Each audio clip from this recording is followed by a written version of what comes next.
The next app I'm going to talk about is Google Classroom. I'm sure a lot of you have heard about Google Classroom or even have experience using it, but I chose this app because all the students that I have and all of their parents have easy access to Google Classroom.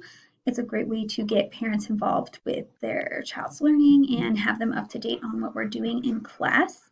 I also chose Google Classroom because you can use it for a variety of different projects and activities, and it's an easy way to get all of the things you need to get to students to them in a quick and easy way.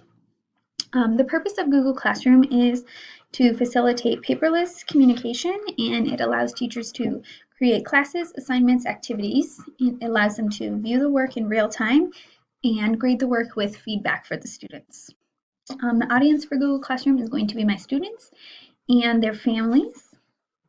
And the ISTE standards are going to be one for the students, S1C, and that's because the students can use Google Classroom and other technologies to demonstrate learning and get feedback from the teacher in order to improve their learning. And the other ISTE standard is for educators, and that is E6B, and that is because the educator can manage the use of technologies and student learning strategies in digital platforms. Right, so when you log into Google Classroom and you go to your classes, this is something it might look like if you have multiple classes. I'm going to use my class from last year as an example of what it would look like. So the nice thing about Google Classroom is it has a class code.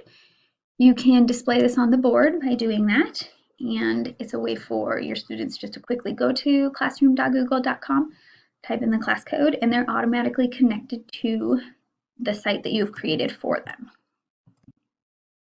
So this is what it looks like.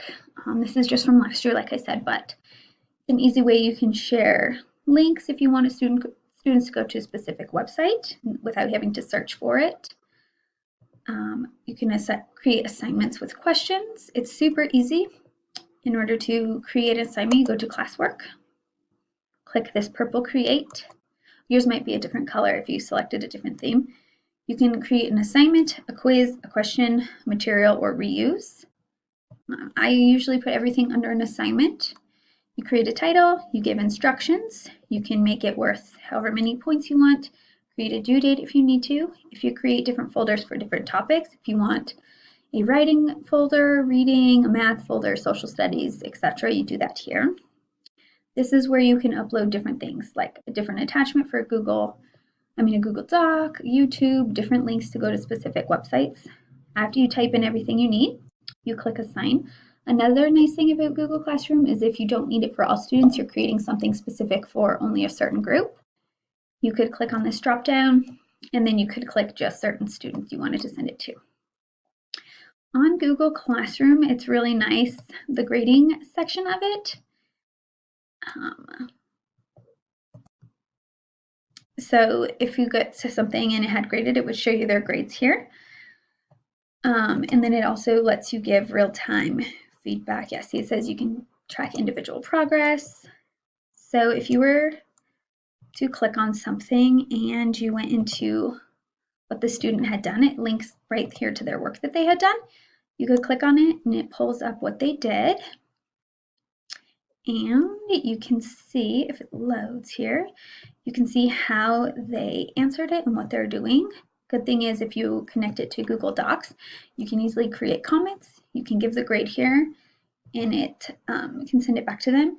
Another nice thing is if you do this private comment section over here and you type in a comment to them and you post it, say you want them to fix something or you need them to work on something specific on their paper in order to redo it to turn it back in for a better grade, you can have them do that.